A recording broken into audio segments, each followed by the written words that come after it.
नमस्कार दोस्तों, आज एक और पारिवारिक कहानी में मैं आपका स्वागत करती हूँ। आज की कहानी है सारा दिन तुम घर में करती क्या हो। इस सवाल का जवाब बहू ने ऐसा दिया कि ससुराल वालों के पसीने छूट गए। शकुंतला जी के बड़े बेटे की शादी आखिरकार बड़े ही धूमधाम से सीता देवी की बड़ी लड़की राशि से तय हुई। कुछ ही दिनों में शादी हो बहू राशि ने शकुंतला जी के घर कदम रखा। राशि एक और जहाँ मायके में घर के सबसे बड़ी लड़की थी, वहीं खुदा न खास्ता ससुराल में भी बड़ी बहू बन गई। इसे ही कहते हैं रब ने बना दी जोड़ी। शकुंतला जी का बेटा व्योम बैंक में कार्यरत था, तो उनकी बहू भी कहाँ बेटे से कम थी। पढ़ी लिखी बीएड है बीएड। घर के सभी नाते रिश्तेदार मोहल्ले की महिलाएं आपस में बातें कर रही थी। शकुंतला जी की तो किस्मत ही बुलंद निकल गई। जैसा नाम वैसा ही भाव, सुंदर सुशील शांत स्वभाव की हमारी बहू राशि। शकुंतला जी खुशी से राशि की बलैया लेते हुए कहीं और उसके माथे को चूम ली। सभी बहू को देख तारीफ पर तारीफ कर रहे थे। ये देख शकुंतला जी फूले नहीं समा रही थी। बहू राशि का घर में चावल से भरे कलश गिरा के आगमन हुआ।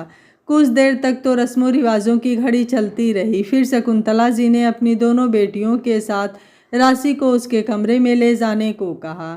राशि अपनी दोनों ननद अंकिता और भावना के साथ अपने कमरे में आ गई। राशि कुछ देर तक तो बिल्कुल असहज महसूस करती रही थी, बिल्कुल नर्वस। लेकिन दोनों ननद ने राशि के साथ जमकर ठहाके लगाए। परिवार के और भी बच्चे राशि के कमरे में ही आकर बैठ गए।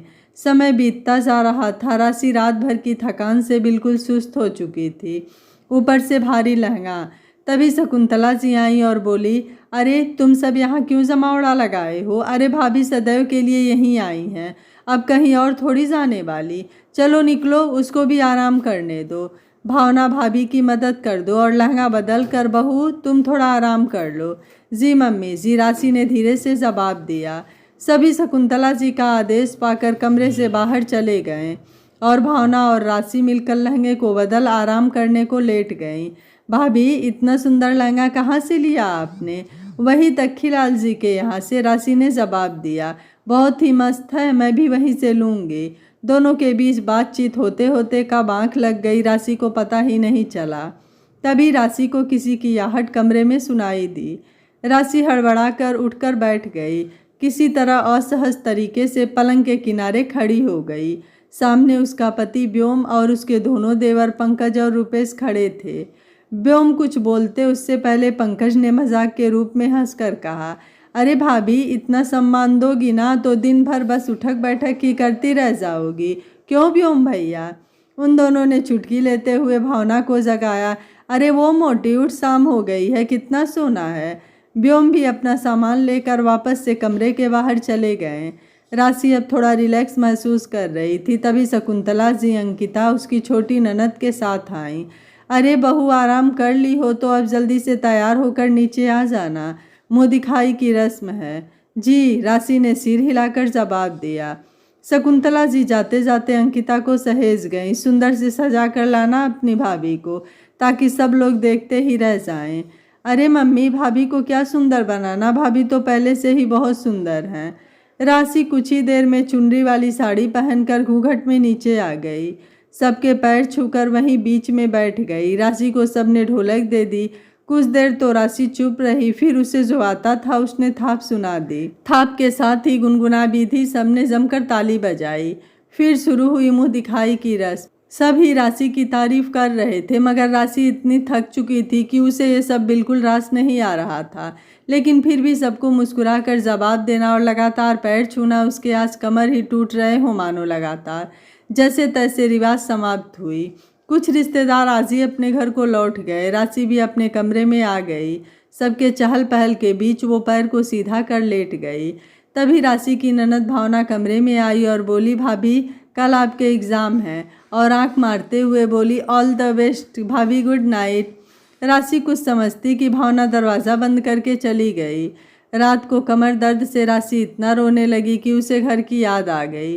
तभी बगल में लेटे पति देव व्योम की नींद खुल गई। क्या हुआ राशि। राशि चुप होकर बोली, कुछ नहीं, बस हल्का कमर में दर्द है, लेटा नहीं जा रहा है। क्या यहाँ आयोडेक्स या वॉलिनी है। हाँ मैं अभी देता हूँ। पतिदेव झट से वार्डरोब से आयोडेक्स निकाल राशि की ओर बढ़ा दिए। राशि लगाकर फिर लेटी तो सो ही गई। अगले दिन राशि सुबह सुबह ही नहा धोकर नीचे आ गई। मंदिर में हाथ जोड़ वो 2 मिनट तक मम्मी जी को शांत होकर देखती रही। अगले दिन राशि सुबह सुबह ही नहा धोकर नीचे आ गई। मंदिर में हाथ जोड़ वो 2 मिनट तक मम्मी जी को शांत होकर देखती रही।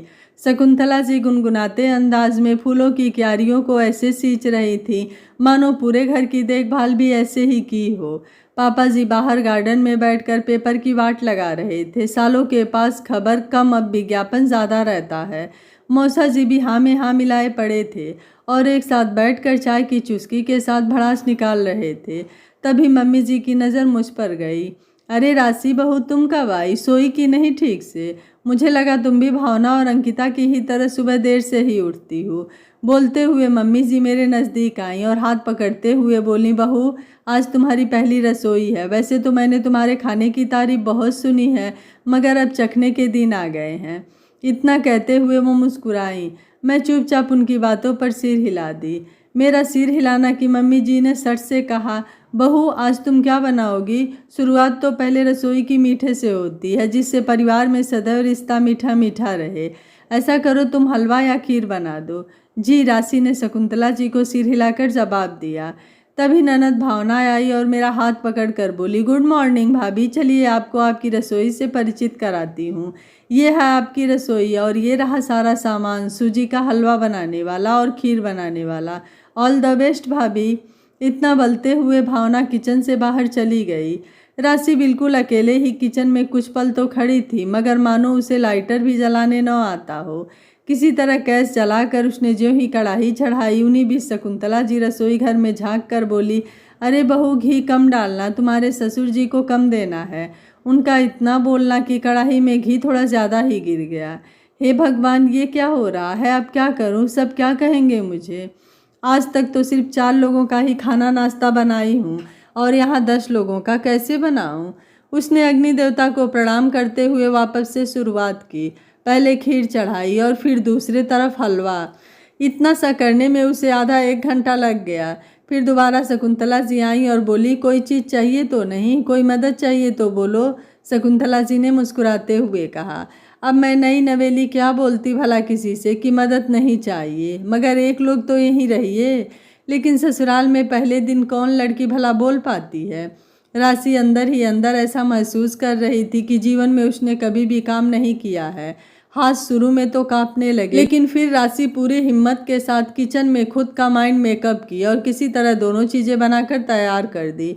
सासू माँ और दोनों ननद किचन में आई और बोली, वाह क्या खुशबू है माँ। शकुंतला जी दोनों चीज़ बना देखकर खुश होकर बोली, अरे वाह, दोनों ही चीज़ बना दी। मुझे लगा पता नहीं तुमसे होगा कि नहीं।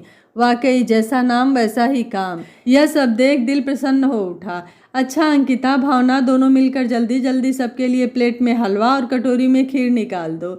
इन्हीं बीच शकुंतला जी ने अपने गले में डली हुई चैन को निकाल बहू राशि को पहनाते हुए बोली, यह खानदानी चैन है मेरी। सास ने मुझे पहली रसोई पर दी थी, अब उनकी सास ने उन्हें। अब ये तुम्हारे लिए है, क्योंकि अब से रसोई की मालकिन तुम हो। बाकी कामों के लिए तो नौकर चाकर लगे हैं, मगर खाना हम बहू के हाथ का ही खाएंगे। राशि उनकी बात सुनकर मुस्कुरा दी। अच्छा बहू, जाओ तुम ऊपर आराम करो, अभी भावना तुम्हें नाश्ता ऊपर ही पहुंचा देगी। जी, राशि ने सिर हिलाकर ऊपर आ गई। राशि का सारा दिमाग हलवा और खीर पर लगा था। न जाने सबको कैसा लगेगा। पति देव व्योम राशि को देख कर बोले, अरे तुम्हारा दर्द कैसा है? अब ठीक है? हाँ तो आराम करो, घूम क्यों रही हो? राशि 2 पल को व्योम को देखती रही और व्योम सीढ़ी से नीचे उतर गए। नीचे से सभी की आवाज़ आ रही थी, अरे वाह क्या लाजवाब रबड़ी जैसी खीर बनी है, मज़ा आ गया। तभी भावना आई और हलवा और खीर लेकर बैठ गई और गाल को खींचते हुए बोली, लाजवाब बनाया है आपने। इतना सुन राशि मुस्कुरा दी। यहीं से शुरू हुई राशि के जीवन का नया सफ़र। जिस पहले सफ़र में वो पास हो जाने में थोड़ी खुद को सहज महसूस कर रही थी, वक्त बीतता गया और दिन हंसते बतियाते निकल गया। तभी माँ ने बताया, बहू कल दावत है, तुम्हें सबके लिए अपने चटक हाथों से खाना बनाना है।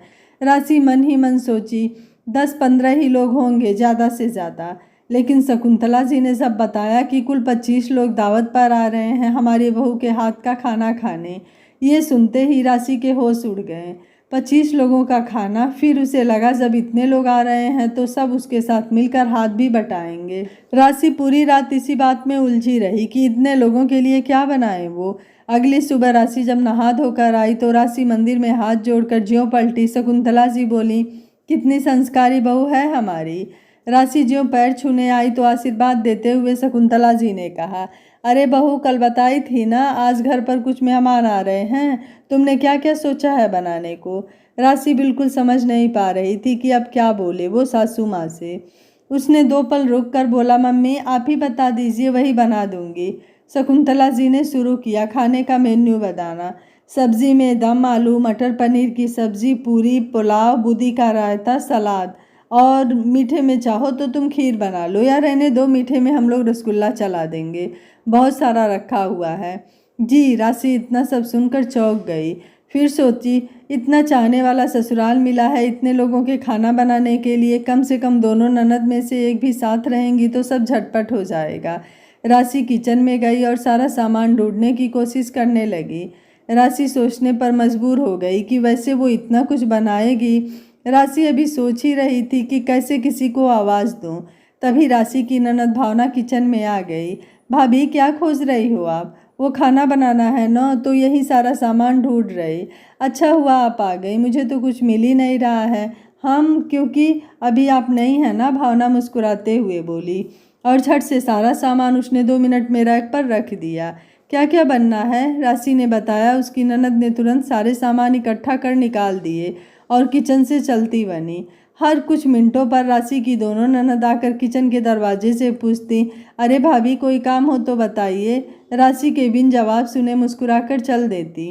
राशि मन ही मन में सोचती कि कैसा परिवार है, अगर इन लोगों को मेरी मदद ही करनी होती तो बिन पूछे ही मिलकर काम करा देती, लेकिन इन लोगों को तो फॉर्मेलिटी करनी है।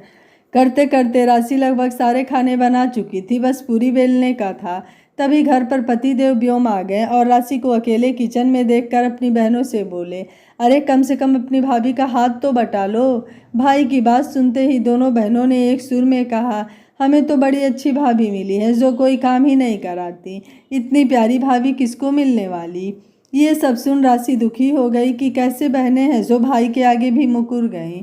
सबको अब बस खाना खाने की बारी थी और राशि की दोनों ननद सबको सर्व करती गईं। सभी लोग खाने की तारीफ कर रहे थे। इधर राशि किचन में खड़ी खड़ी बिल्कुल थक चुकी थी। उसे अब सिर्फ बैठने की इच्छा थी, लेकिन कहाँ आसान होता है ये सब ससुराल में। उन्हीं बीच बीच में कभी मासी चाची, कभी कोई आ ही जाता, और बीच में सबका पैर छूना, सब कुछ एक आज़ाद घर की लड़की के लिए मुश्किल होता जा रहा था। आखिरकार किसी तरह वक्त बीतता गया। सासू माँ बड़ी खुश थी कि उनकी बहू की तारीफ हुई, लेकिन बहू की स्थिति का अंदाज़ा महज सिर्फ और सिर्फ राशि ही लगा सकती थी कि वो कितनी थक चुकी थी। इस समय राशि को बिस्तर की याद आ रही थी। सासू माँ ने राशि को 501 रुपये थमाते हुए कहा, तुम्हारा नेक है बहू। राशि को लगा कि जैसे महाराजिन को घर पर पैसे मम्मी दिया करती थी, आज ठीक वैसे ही उसे उसकी सास ने दिया है। सबके जाने के बाद राशि थोड़ा बहुत खाना खाकर अपने कमरे में चली गई। बिस्तर पर पड़ते ही उसके आंखों से आंसू छलक आए। कैसा परिवार है। फ़ोन उठाकर देखी तो घर से 6 मिस कॉल पड़े हुए थे। उसने फ़ोन मिलाकर बात किया, सबका हाल चाल लेकर रख दी। राशि समझ चुकी थी कि जिंदगी की असली राह ससुराल है, जहाँ हजारों लोगों के होते हुए भी वो अकेली है। सोचते सोचते कब सो गई उसे पता ही नहीं चला। अब राशि की हर सुबह इन्हीं सब में कब बीत जाता उसे महसूस भी न होता। ऊपर से शकुंतला जी हर बात पर ये कहती, ये घर अब सिर्फ तुम्हारा है, इसे तुम्हें ही अब संवारना है। राशि बिना जवाब दिए काम करती रहती।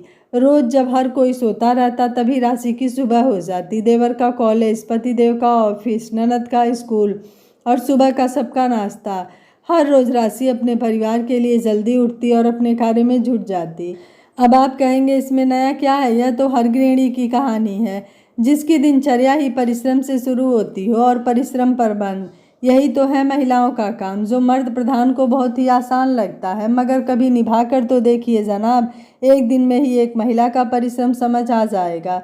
रोज़ सुबह का कार्य पूरा करने के बाद घर में झाड़ू पोछा, धूल को झाड़ना पोछना, कमरे को ठीक करना, घर के राशन खरीदने की लिस्ट बनाना, सबके कपड़े धोना और उसे सुखाने के लिए छत तक की दौड़, यही तो है अब राशि की जिंदगी का हिस्सा। वक्त की सुई अपने हिसाब से दौड़ लगा रही थी तो वहीं राशि के शादी को देखते देखते 1 साल गुजर गए। उन्हीं बीच घर में एक साथ 2 खुशियां आई। पहली राशि प्रेग्नेंट थी और दूसरी भावना की शादी। राशि को लगा शायद अब तो आराम कुछ दिन कर ही लूंगी, मगर उन्हें बीच में ही भावना की शादी पड़ने से राशि के लिए पूरा दिन ही बिल्कुल हैट्रिक हो जाता है। लेकिन कौन सा घर पोते की आस में बहू को आराम नहीं देगा।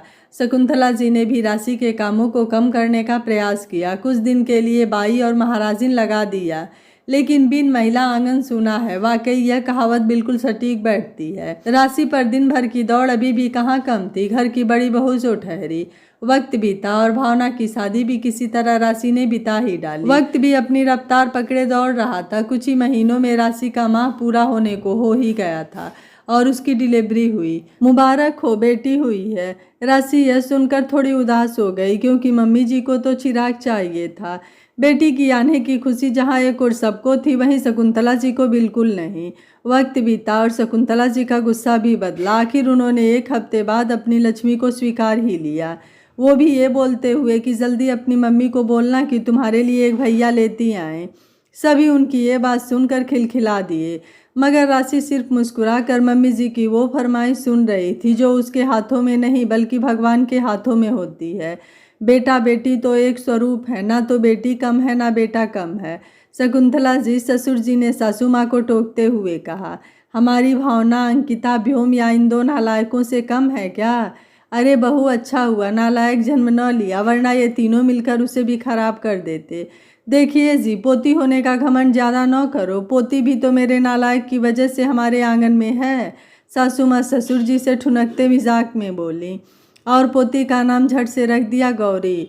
गौरी गौरी गौरी यही गूंज रहती हर जगह, घर के हर कोनों से। समय के साथ गौरी बड़ी होती गई और मेरी आफतें बढ़ती गई। अब घर में एक हिस्सा ऐसा था जिसका ख्याल ज़्यादा से ज़्यादा मेरे ऊपर ही डिपेंड था। गौरी को दूध पिलाना, उसका ख्याल रखना, खाना पीना सब कुछ मुश्किल था। गौरी की पूजा पाठ पे भी सब कुछ मुझे ही तो निभाना था। निभाते निभाते सासू माँ की हर बात को अमल करते करते मैं भी थक सी रही थी। शादी होने के बाद सुनती आई थी कि सब कुछ अच्छा होता है, लेकिन उस अच्छे की कड़ी ये है जिसे मैं निभाई जा रही थी मगर निभी नहीं रही।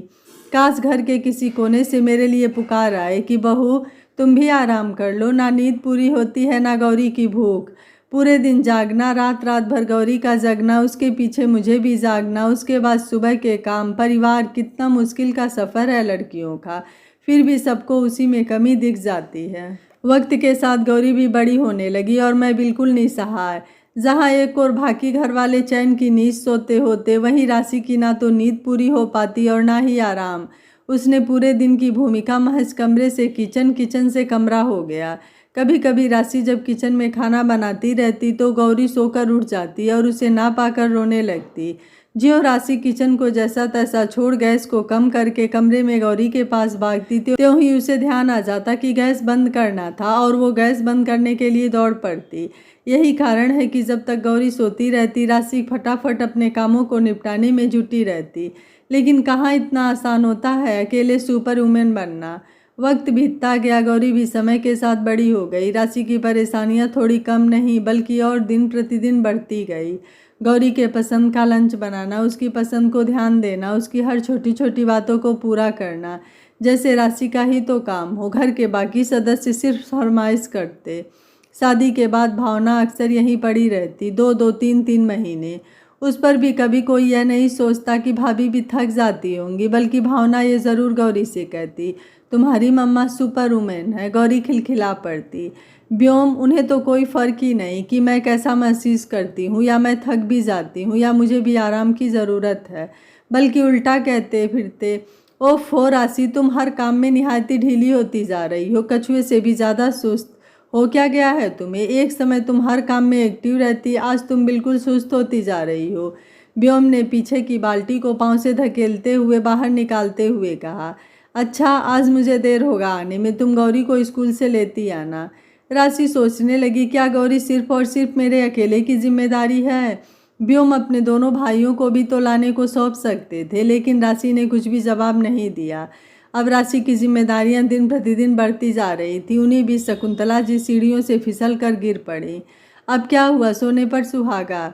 राशि के लिए अब एक और आफत बढ़ गई। शकुंतला जी की मालिश और रोज हर काम से खाली होकर उन्हें एक्सरसाइज करवाती।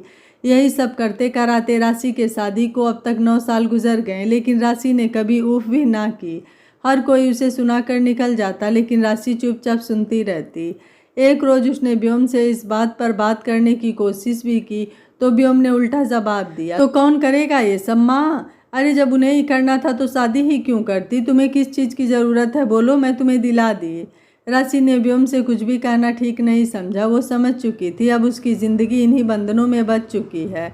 राशि एक रोज़ खुद को बिल्कुल बीमार महसूस कर रही थी। उसने सब काम निपटा गौरी को सुलाकर अपने घर अपनी बहन से बात करने लगी। बात ही बात में राशि फूट फूट कर रोने लगी। ये देख उसकी बहन ने उसे एक रास्ता दिया कि क्यों नहीं तुम कुछ दिनों के लिए यहाँ आ जाओ। राशि जानती थी कि इतना आसान नहीं है इस घर से बाहर निकलना। एक रोज़ फिर उसने व्योम से कहा, व्योम मैं थक जाती हूँ, मुझे भी आराम चाहिए। व्योम ने शकुंतला जी की तरह ताने मारते हुए कहा, काम ही क्या है तुम्हें, करती ही क्या हो, जो रोज़ एक ही बात को लेकर बैठ जाती हो। राशि, शादी के बाद 10 साल गुजर गए व्योम, मगर आप अभी तक ये नहीं जान पाए कि मैं करती क्या हूँ। राशि ने व्योम से कहा, हाँ वैसे भी आप कहाँ से जानेंगे ये सब, जब करना पड़े तब समझ में आता है कि मैं करती क्या हूँ। राशि ने तय कर लिया आज जो भी हो जाए वो व्योम को समझा कर रहेगी कि वो क्या करती आ रही है इन 10 सालों में। तो सुनिए व्योम, आपकी बीवी करती क्या है। जब पूरा घर सोता है तब आपकी पत्नी उठकर सारा काम पूरा करना शुरू करती है, घर का नाश्ता पानी से लेकर खाना पीना तक। इतना ही नहीं, सबकी फरमाइश को भी पूरा करती है। गौरी को स्कूल से लाना छोड़ना, घर पर उसके होमवर्क पूरा कराना, और सासू माँ की मालिश। और आपके जाने के बाद का दृश्य पता है कैसा होता है? नहीं पता, जानिए वो भी कि क्या होता है उसके बाद जिस वक्त आप उलाहना देते हुए घर से ऑफिस के लिए निकलते हैं, आपकी गाड़ी की चाबी, खाने का डिब्बा और रोज की तरह से याद दिलाना, गौरी को आप लाएंगे या मैं। आपके जाने के बाद घर में छूटा है कार्य पता है कितना होता है? टेबल पर पड़ा फड़फड़ाता अखबार जिसके ऊपर चाय का कप रखा होता है, बाथरूम में पड़े आपके और गौरी के गीली चड्डी बनियान और ठीक से बंद ना किया हुआ नल जिसकी टोटी से बूंद बूंद गिरता पानी, बिस्तर पर पड़ा गीला तौलिया और हेयर ऑयल का ढक्कन खुला हुआ बोतल फेंका रहता है जिससे ना जाने कितनी तेल हर रोज बिस्तर पर गिरा रहता है, जिसे साफ करने में घंटों मेहनत लगती है। अलमारी से निकाली हुई 3-4 जोड़ी पैंट शर्ट जिनमें से एक जोड़ा ही आप पहन कर जाते हो, बाकी बिस्तर पर ही फेंक निकल जाते हैं। गौरी के द्वारा चलाई गई तेज आवाज़ में टीवी जिस पर गौरी के पसंद के कार्टून नेटवर्क चलता रहता है, और मैं राशि आपकी पत्नी जिसे ये सब रोज की तरह व्यवस्थित करती आ रही है इन 10 सालों से, जिसे आज तक किसी को ना दिखा। कभी सोचा आपने कि कैसे ये घर हर दम व्यवस्थित दिखता है? नहीं सोचा, क्यों सोचेंगे, ये तो औरतों का काम है ना, बोल दीजिए। राशि की आंखें इतना सब कुछ बोलते बोलते गला भर आया और आंखें छलक पड़ी। अभी इतना ही नहीं, और सुनिए, हर रोज़ आपके जाने के बाद फर्श पर घंटों की मेहनत कर आपके घर को चमकाती हूँ, सबके जूतों के बने निशानों पर घंटों पोछा लगाकर पोंछती हूँ। क्या आपने कभी सोचा है कि बिस्तर से आपका गीला तौलिया कैसे गायब हो जाता है? हर शाम आपका गंदा कमरा कैसे साफ होता है? हर सुबह फ्रिज को साफ करना, वह दूध दही और घर के बाकी राशन को देखते रहना, उनकी लिस्ट तैयार करना, बाजार से आए सामान को चेक करना कि कुछ छूटा तो नहीं, फिर पाई पाई पैसे को जोड़ना, कितना किसमें लगा क्या बचा, उसमें गौरी की पढ़ाई को भी ध्यान देना। कभी सोचा आपने या आपके परिवार ने हर दिन अलग अलग फरमाइश का नाश्ता, दोपहर और रात का खाना कैसे बदलता है? मेज को खाने से अकेले कैसे सजाती है राशि? नहीं ना। क्यों? क्योंकि आपके सारे कार्य जो बने बनाए हैं, खुद को कहाँ कुछ करना है। ओहो, करते तो हैं एक बहुत बड़ा काम, आप सभी मिलकर मुझे हर पल सुनवाने का काम, हर काम में कमी निकालने का काम। बस व्योम, मैं आपसे इतना कहना चाहती हूँ कि मैं घर जा रही हूँ कुछ दिनों के लिए, मैं भी रिलैक्स होना चाहती हूँ। व्योम ने राशि की बात को काटते हुए कहा, तो घर कौन देखेगा? हमारे सारे काम, टाइम पर नाश्ता खाना, गौरी का स्कूल भी तो छूट जाएगा। मैं अकेले जाऊंगी व्योम, गौरी यहीं रहेगी, उतनी छोटी बच्ची कौन संभालेगा? क्यों, गौरी आपकी बेटी नहीं है या इस परिवार की बेटी नहीं है? देखियो व्योम, मैं कुछ दिनों के लिए जाना चाहती हूँ, आप माँ से बात कर लीजिए। रही बात गौरी की तो मैं उसे साथ लिए जाऊंगी, मगर मैं अपने घर जाना चाहती हूँ। व्योम इतना सब कुछ शांत होकर सुनता रहा और उसने सुबह होते ही राशि से माफ़ी मांगी, मगर राशि भी अड़िग रही। व्योम की बातों में इस बार वो ज़रा भी न पिघली। माँ, हाँ बोल व्योम, शकुंतला जी ने पूछा। अरे माँ, राशि कुछ दिनों के लिए अपने घर जाना चाहती है। अरे क्यों अचानक से? राशि यहाँ कौन देखेगा? अरे माँ, राशि से क्या पूछ रही हो? अगर जाना चाहती हो तो क्या दिक्कत है? व्योम ने माँ को टोकते हुए कहा। राशि किचन में खड़ी मुस्कुरा रही थी। एक लंबे अरसे के बाद राशि अपने घर जाने वाली थी, बहुत खुश थी। तभी सासू माँ ने व्योम से पूछा, अरे ठीक है, तो कब तक आना है? राशि बहू, कल चली जाओ और एक दिन रहकर आ जाना। राशि यह सुनते ही उदास उठी, लेकिन मन ही मन सोचने लगी कि आप पहले जाने तो दीजिए, मैं जल्दी आऊँगी ही नहीं। मम्मी, कुछ दिन आप लोग भी जानिए कि राशि इस घर की क्या है। व्योम के आग्रह करने पर और ससुर जी ने सुनते ही कह दिया, अरे जाने दीजिए ना शकुंतला जी, बहू भी तो एक जगह रहते रहते बोर हो गई होगी। अजी आप भी खूब हैं, मैंने मना कब किया? बस बहू जल्दी ही आ जाए, वरना घर कौन देखेगा। क्या बात करती हैं आप शकुंतला जी? बहू के पहले इस घर की बहू आप भी तो रही हैं और अपने घर को बखूबी संभाला है। इतना क्या रोक टोक? बहू तू अपना सामान पैक कर ले, कल ही व्योम तुझे पहुंचाएगा। जी पापा, राशि ने जवाब दिया। राशि आज बहुत खुश थी कि कितने सालों के बाद अपने घर के दहलीज पर कदम रखेगी। खुलकर हंसेगी, बोलेगी, सोएगी, सांस लेगी। राशि ने रात में ही चना भिगो दिया और सुबह उठते ही चने की दाल का भरवा पराठा, खीर, आलू टमाटर की सब्जी बना दी। सबको एक एक बार चाय भी पिला दी और तैयार हो गई। भावना ने राशि को इतना खुश होते देख पूछा, अरे भाभी, आज तो आप बहुत खुश हैं, कोई खुशी की बात है क्या? हाँ, मैं अभी घर निकल रही हूँ, अपने कितने सालों बाद। अरे अचानक? नहीं, कल मम्मी जी से पूछी तब जा रही हूँ। भावना ने दुखी मन से कहा। कब आएंगी आप? देखिए 2 दिन रुक कर। भावना खुश हो गई। राशि भावना की भावनाएं समझ गई कि उसके मन में क्या चल रहा है। तभी पतिदेव ने आवाज़ लगाई, अरे राशि निकलो भाई, देर हो रहा है। जी आई। राशि ने शकुंतला जी का चरण स्पर्श किया और पापा जी का। तो शकुंतला जी ने तुरंत कहा, जल्दी आना बहू, तुम्हारे बिना ये घर सूना हो जाएगा। जी मम्मी, राशि ने जवाब दिया। उधर राशि अपनी बेटी के साथ अपने घर आ गई और सबसे सालों बाद मिलकर बहुत खुश हो गई। व्योम के जाते राशि बहुत खुश हुई और फिर क्या, शाम के खाने पर उसने इन सालों की कहानी 10 मिनट भी न लगाते हुए सुनाने लगी। सभी चकित रह गए, इतना सीधा परिवार और इस तरह की हरकत। राशि ने 2 दिन रहकर जाना चाहा, रुकना तो वो भी चाहती थी, लेकिन उसने फॉर्मालिटी में फ़ोन करते हुए पूछा, कुछ दिन और रुक जाऊं? अब बेचारे पतिदेव व्योम शांत थे। ठीक है, रह जाओ, लेकिन घर को तुम्हारी बहुत ज़रूरत है राशि इन दिनों। अरे ऐसे कैसे? आप सब तो वहीं हैं, मैं नहीं हूँ तो भी क्या बिगड़ रहा है?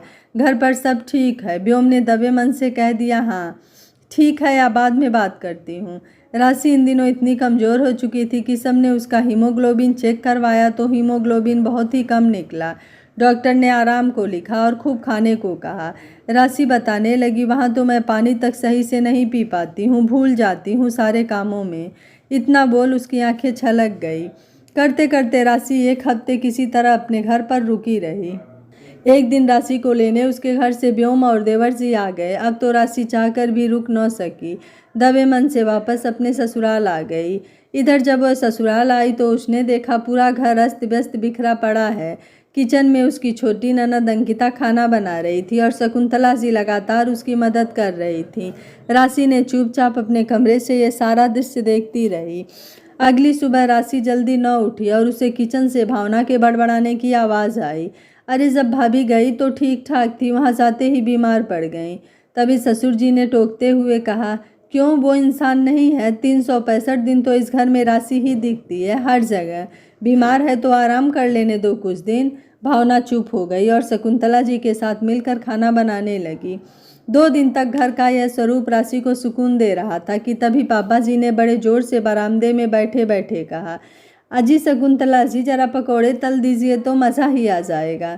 शकुंतला जी ने तेज में गुस्साते हुए पापा जी को जवाब दिया, अजी यहाँ गर्मी में खड़े खड़े पसीना टपक रहा है और इनको पकौड़े चाहिए। पकौड़े की तरह तलने की मुझे ज़रूरत नहीं, खड़े खड़े पैरों में दर्द है। अरे भाग्यवान, पकौड़े और आपके पसीने से क्या लेना देना? अच्छा तो ज़रा किचन में खड़े होकर आधे घंटे काम कर लीजिए, समझ आ जाएगा पकौड़ों की कीमत। शकुंतला जी ने पापा जी का जवाब देते हुए कहा। पापा जी जोर से ठहाके लगाते हुए बोले, वाह भाई वाह, 2 रोज खड़े होने पर तुम सब इतनी उफ कर लिए। लेकिन क्या किसी ने राशि बहू के बारे में सोचा? बिल्कुल नहीं। या कभी राशि बहू ने ये कहा किसी से कि खुद के फरमाइश को खुद से पूरा करिए? या कभी बहू ने यह कहा कि मुझे गर्मी लग रही है? बल्कि सदैव उसे सबकी पसंद का ख्याल रखते हुए बढ़िया भोजन बनाकर खिलाते देखा है। कभी भी उसे किसी को ताना मारते बड़बड़ाते नहीं देखा, ना ही कभी उसे किसी की बुराई करते पाया। सदा जी जी में सर हिलाने वाली बहू सबको नहीं मिलती शकुंतला जी। आज आपकी बेटियां किचन में खड़ी हो गईं तो आपको समझ आया कि किचन में पसीना भी टपकता है। अगर इस घर में अब मिलकर कार्य करे तो बहू भी भला क्यों बीमार हो। राशि ये सब अपने कमरे से सुन रही थी। सबकी आंखें भर उठी। तब शकुंतला जी ने तय किया कि आज से सभी लोग मिलकर कार्य को निपटाएंगे ताकि बहू पर बोझ न बना रहे। राशि ने उसी दिन पापा जी के पसंद के पकौड़े तलकर उन्हें खिलाया। उस दिन से सभी को समझ में आ गया कि राशि भी इस घर का वो हिस्सा है जिसने पूरे घर को संवार रखा है और उसे भी स्वस्थ रखना सबकी जिम्मेदारी है। यह कहानी आपको कैसी लगी आप मुझे अपनी राय कमेंट बॉक्स में ज़रूर दीजिएगा। वीडियो पसंद आया है तो वीडियो को लाइक शेयर एंड चैनल को सब्सक्राइब कर लीजिएगा। Thank you for watching. मिलते हैं अगली कहानी में।